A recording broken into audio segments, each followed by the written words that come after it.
The long shot doesn't have a sign anymore. It fell off a decade back, and nobody bothered to put it up again, because everyone who mattered already knew where it was. The last human bar on Corvant Anchorage, wedged between a hydroponics depot and a scrapyard. The kind of place that smelled like recycled coffee and machine oil, no matter what you ordered.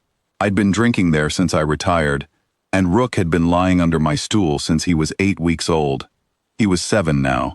Gray coming in around his muzzle, same as the gray coming in around mine. I want to be clear about something before I tell you the rest. Rook never barked at anybody in that bar. He never so much as lifted his head when the Kesh port officers came through on their evening rounds, badges catching the light, sidearms holstered and ordinary. He just watched them go, ears loose, chin on his paws. That was Rook's whole personality, if you asked most people. Quiet dog, old soldier's dog, harmless. Priya used to joke that he was the best-behaved regular in the place, better than half the men who drank there. She kept a bowl of water behind the bar just for him, and never once had to refill it more than she wanted to, because he only drank when he was thirsty, same as he only moved when he had a reason. I'd watch new faces come through, traders, dock workers, the occasional off-world crew waiting on a berth, and they'd all clock him the same way, a glance and a smile, nothing more. A gray-muzzled shepherd sleeping under a stool wasn't a story, it was furniture with a heartbeat. I'd served with a Kesh once, years back, on a joint anti-piracy detail out past the Corvant belt.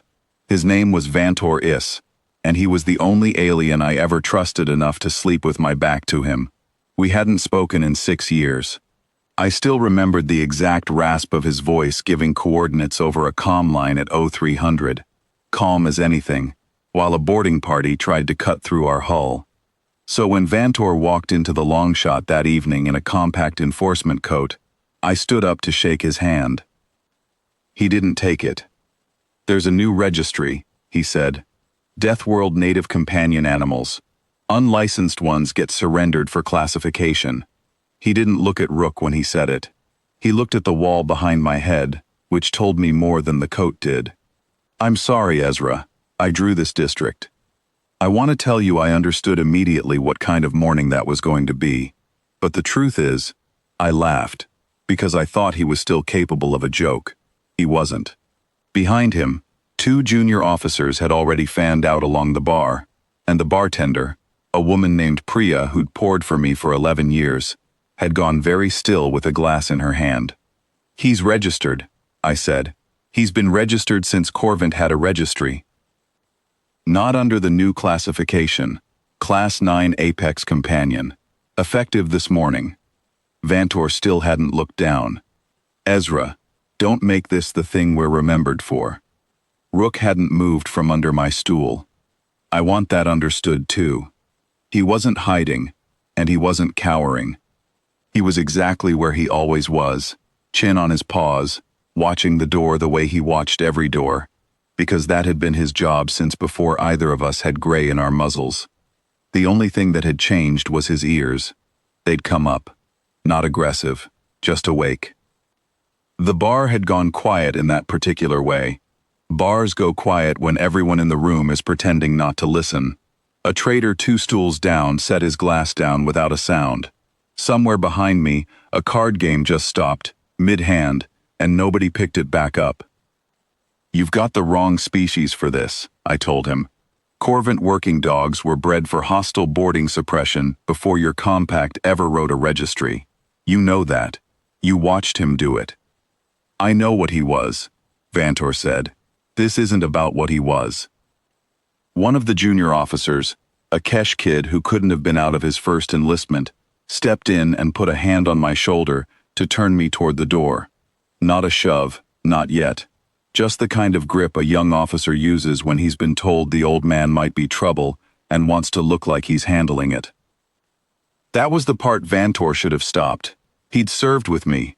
He knew better than anyone in that bar what came next, and it wasn't going to be me. Rook stood up. He didn't growl. I want to be specific about that because it matters, and because people always assume the growl is the tell. It isn't. Rook stood, unhurried, The way he stood every morning for his walk, and he put himself between my legs and the junior officer's boots. And he looked up, not at the kid's hand, not at his face, at his throat, steady, unblinking. The kind of look that isn't a threat, because it doesn't need to be one. It's just a dog doing math and finishing early. The kid went white and took his hand off my shoulder so fast, he knocked over a stool. Nobody in that bar had told him what a Corvette working shepherd used to be trained for, out past the belt, on details where anti-piracy meant boarding actions in zero atmosphere with men who didn't take prisoners. Nobody had told him that dogs like Rook didn't wash out of that program for being soft. They washed out for getting too good at it, for a handler who couldn't live with what came next, for a man like me who took early retirement and a demotion in exchange for bringing his dog home instead of burying him in a box with a folded flag on it. Vantor knew. Vantor had been on the other end of the comm the night Rook went through a bulkhead after 3 boarders in 11 seconds and came back without a mark on him. Vantor's face didn't change, but something in his shoulders did, the smallest release, like a held breath finally let go. "Stand him down, Ezra," he said. "Quiet now, not an order. Almost a request." "He's down," I said. "He's been down the whole time.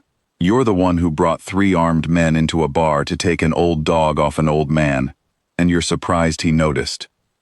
Rook hadn't moved another inch. He didn't need to. The junior officer had backed up 2 full steps and was breathing like he'd run somewhere. Priya still hadn't set the glass down. Vantor looked at Rook for a long moment. Really looked, the way you look at something you'd convinced yourself you'd misremembered. And then he did something I hadn't expected. He crouched down, slow, hands visible, and let Rook smell his knuckles the way he used to. 6 years and a lifetime ago, when we ran patrols together, and Rook rode in the back of his transport because Vantor kept feeding him jerky he wasn't supposed to have. Rook's ears came down, not all the way, but down. "The registry stands," Vantor said, straightening, and for a second, I thought that was it. That was the whole of it. Some new law was going to walk my dog out the door, regardless of what either of us remembered. But classification requires a threat assessment first. I'll write his. It'll take months to process. He looked at me, and for just a moment the enforcement coat wasn't there at all, just the man who used to trust me at his back. Months, Ezra, maybe longer, if I'm thorough. He put his cap back on, and told his officers to move on to the next address on the list. He didn't shake my hand on the way out, and I didn't ask him to.